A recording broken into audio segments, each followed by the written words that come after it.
I'd now like to bring in Graham Day with a number of questions. Yeah, thank you. Good morning. Before I get into the thrust of my questions, can I just be absolutely clear on something? Your role in investigating complaints, are you re-investigating the original complaint if it comes to you, or are you simply looking at the processes that were followed by the body in question to ensure that those were as they should have been? A bit of both, actually. Some of the very early closures of complaints, we will be looking at the way something was handled by the public body. And we ask ourselves a number of questions. It's not just enough to do what you should have done. We also look at other things like, was there learning from complaints? Was it handled well? Was there good practice from it? And we may make inquiries about some aspect of something just to confirm that they are doing what they said they do. We follow that through. We don't just take everything on face value. Where it becomes more investigating some of the underlying issues is if we get into more detailed investigations, because we don't think that the outcome that was achieved necessarily reflects what we might be able to achieve or what should have happened. So some of it is judgment, some of it is experience, but even with those cases that are closed early doors, there is a right of review within our own organisation. So if somebody comes back to us and says, actually, I've got some more information now that I didn't send you before, we'll look at it again. So it's not a complete closed door. Okay, thanks. I should preface the questions I'm going to ask by acknowledging that I absolutely get the impact COVID's had on all sorts of organisations. And of course, the fact is that a number of complaints aren't legitimate in nature at the outset. That's inevitably the case. But all of that said, you said earlier on that the corporate body has been very supportive of yourselves, and you in turn have been supportive and looking to be understanding of the challenges that the public bodies have faced. But all of that said, ultimately you're there to represent the rights of the public, to have a right of challenge to the experiences they've had. And we read that there's currently a delay of up to 11 months in allocating complaints to a complaints reviewer. Now that inevitably is going to have an off-putting effect on members of the public if they read that. What is the point of taking this complaint forward if it's going to be up to 11 months? I'm wondering, in the first instance, what evidence, anecdotally or otherwise, you have of people not pursuing a complaint that they might have because of this inordinate delay. And it's an inordinate delay that comes on top, almost inevitably, of a delay they've experienced with the public body itself. Because I certainly have cases where the response from the NHS has been one of, well, I'm sorry, we don't have time to deal with it. And I understand that. But put together, people who are trying to raise a complaint, often legitimate complaints, face a very long time before getting the resolution they're looking for or are entitled to. I'm interested in exploring with you that aspect, but also how this 11-month delay compares to where you were pre-pandemic. What would the experience of people been pre-pandemic? And also, on average, after it's allocated to a complaint reviewer, whether it proceeds to the full investigation or not, how long does it take on average to conclude that? Thank you. Okay, I'll answer part of it, and I'll probably ask Nikki to answer part of it as well. Compared to pre-pandemic, the 11 months as of yesterday was 10 months, which is encouraging. But pre-pandemic, it was around about 3 months, and that was 3 to 4 months, and that was reducing. I would say that in terms of the anecdotal evidence, it's a really interesting question, because one of the bigger challenges, I think, for us has been stakeholder engagement. So I've heard, not expressed in that way, but certainly groups like PASS, Patient Advisory Services, through their inquiries to us, I said, we need to get things moving. Can you get things moving? So we will, before it even comes to us, we found early in lockdown we had a big increase in the number of inquiries where people were trying to get answers at first stage, at local level. I've not heard anything specific about people not bringing their complaints to us. It wouldn't surprise me if somebody said that.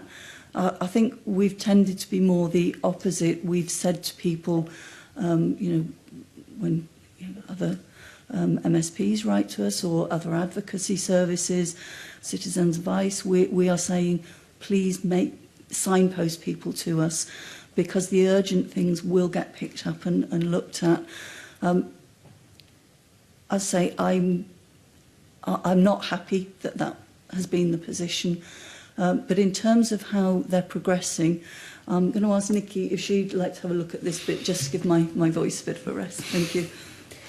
And just picking up the point about anecdotally, so I think we know through our assessment and guidance team, people's responses to that are actually quite mixed. Some people are actually say that's absolutely fine. The priority is to get the complaint looked at, happy to wait. And obviously for other people, as you say, we recognise and appreciate that can cause additional stress. We know the longer that people sit within that complaint period, it can be incredibly stressful for people. But that is why we have the priority criteria, so we can try to help those people that are most vulnerable so that they're not sitting in that position. And as Rosemary's already alluded to, we do look for opportunities by putting cases through triage, and also look for opportunities for resolution. And I have to say the resolution isn't just on the non-complex cases. I think now, because we do have a system having standard complaints across Scotland, I wouldn't say there are many cases now that you open up and you think that that's a non-complex case. So resolution, although we think of that as a quick fix, actually these cases are still incredibly complicated. So just to make that point, in terms of case age, we have definitely seen the average case age rise significantly over this period of time. Prior to lockdown, it was very rare that we would have cases go over 2 years. The majority of cases would be closed in that 260-day target that we set ourselves. There are cases now that are, our oldest case is 2.5 years old, and there are a batch of cases, because they're not being allocated for 11 months, that are sitting between that 1 and 2 year mark. So our goal this year is very much to focus down on bringing those waiting times within the allocation pool down, so that our investigative staff can start turning these cases around and we can get back to that 260-day target, which was achievable pre-lockdown. Mm-hmm. Just to develop that slightly, if I may, so if you're at 10 months now, you were saying, so if someone came along today with a case that was deemed non-urgent, accepted as being such, how long currently do you think they would be in total before their case was dealt with? Even non-urgent, it would depend what it was. If you're talking about beginning to end, it could be that even though it was non-urgent, it was one that we could resolve. So it might get looked at within a couple of months, 2 or 3 months. If it sat in the pool of unallocated cases, then if we continue with the progress we're currently making, I would predict it would be about 6 to 7 months before it gets passed to an investigator, a complaints reviewer. And at that point, the length of time it takes would be very dependent on what the subject matter is. Okay, thank you.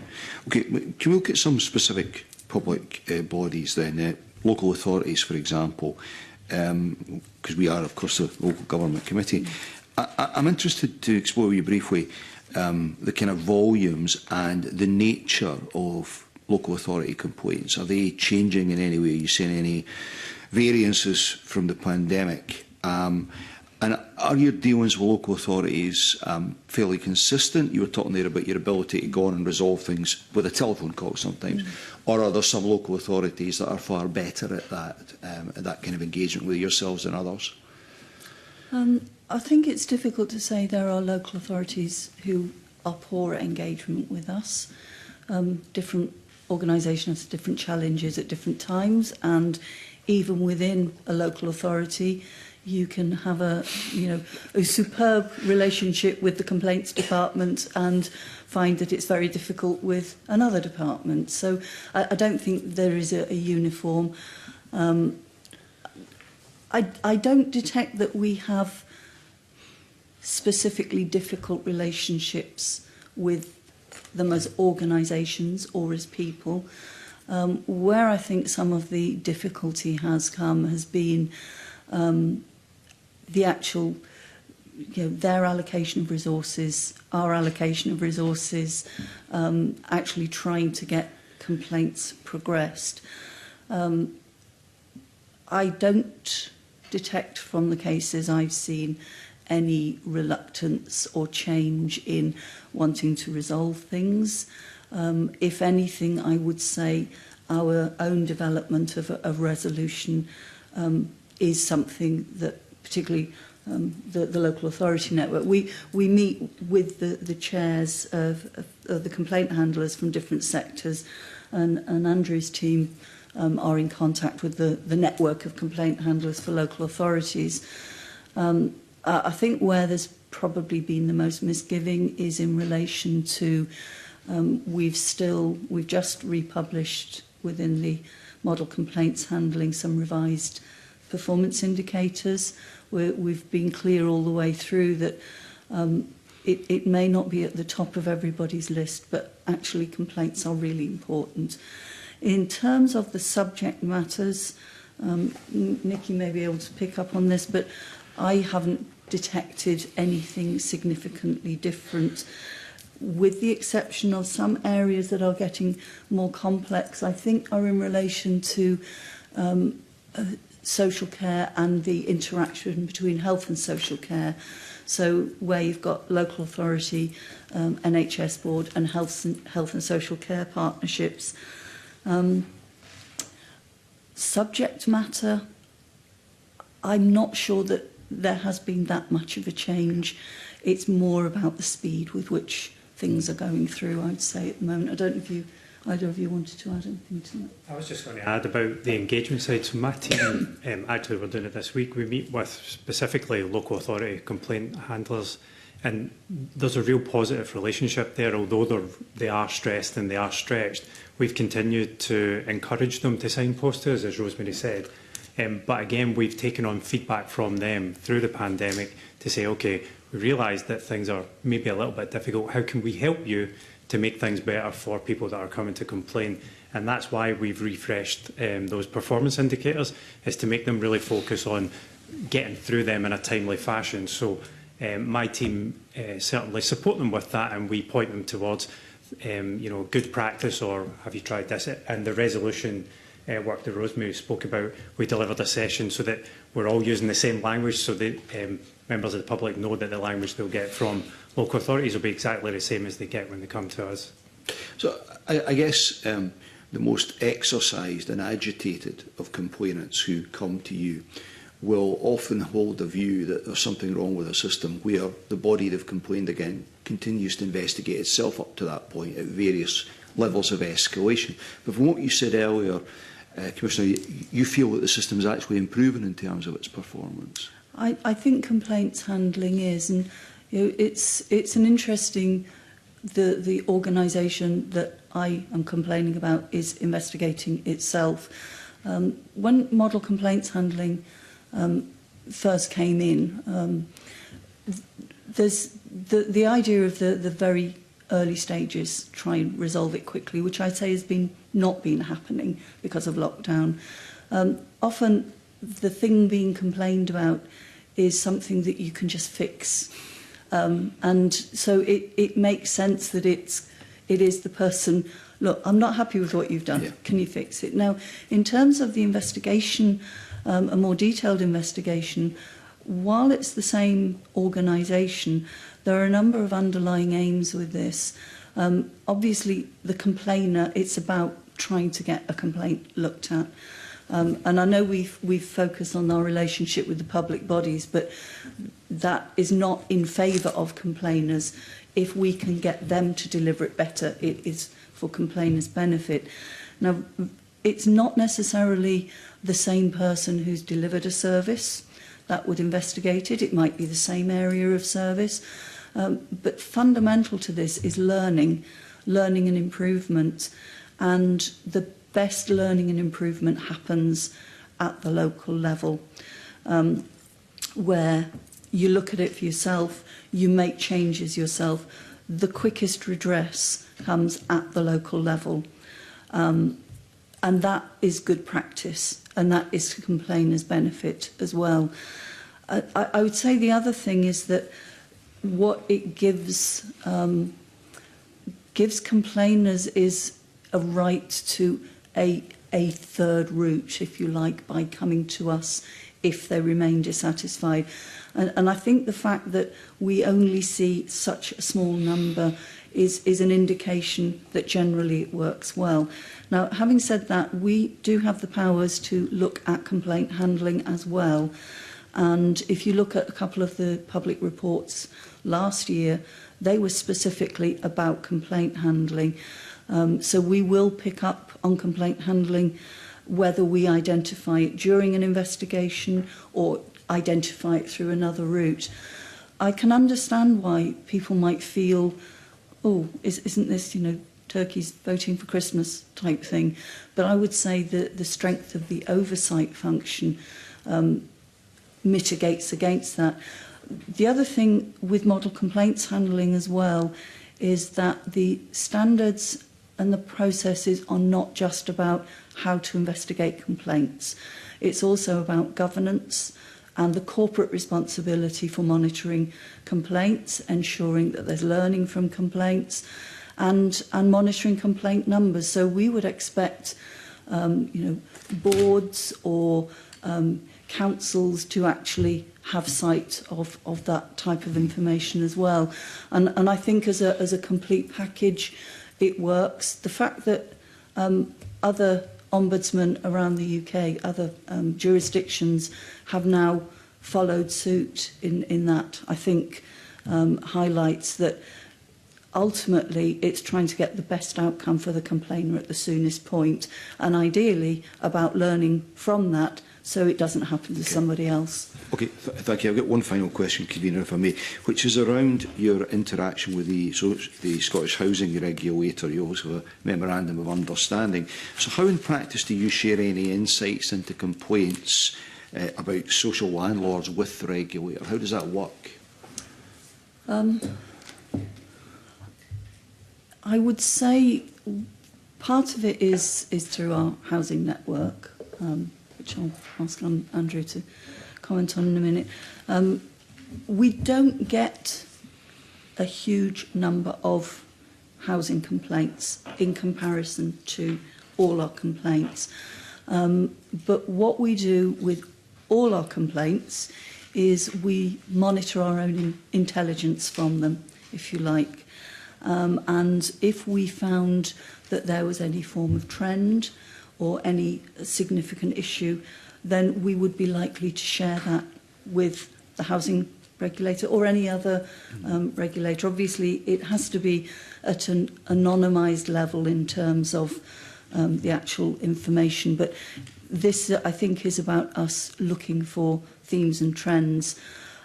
We also have attend the housing network, which is complaint handlers from the housing, the RSLs themselves, and so share good practice. They're quite, or pre-lockdown, were quite a dynamic group. I think, Andrew, they're reconvening now, aren't they? Yeah. Again, it's much like the local authority, where one of the officers from my team go to those meetings on a regular basis. There's a lot of data, but what we're trying to move towards is being a bit more data savvy when we see it, so that we can identify, as Rosemary said, if there are any themes or trends, and then we make recommendations, and then we say, this is how we can support you with this, or we can direct you to something. It's certainly one of the networks that's been a bit fluctuating in terms of people being available to sit in them, but we've got to refocus on it now, as with many of them, and over the next year in our business plan, it is about more engagement and how we can essentially move from supporting these meetings to sharing information. And then, like I said, it's the important bit for my team is sharing that learning and improvement, and then hopefully that filters down, so we're supporting this resolution model at all stages. Okay. I'd say one of the areas where RSLs do struggle, as did local authorities who had housing before them, which is with antisocial behaviour type complaints, because they're very often difficult to resolve. They're very often cases where you can't tell one party what's happening with another party. And I think those are the ones where what we would be encouraging is, certainly good communication. And for ourselves, they can be quite difficult as well, because we can't always explain exactly why we come to a conclusion we have. Okay, thank you very much. Thank you.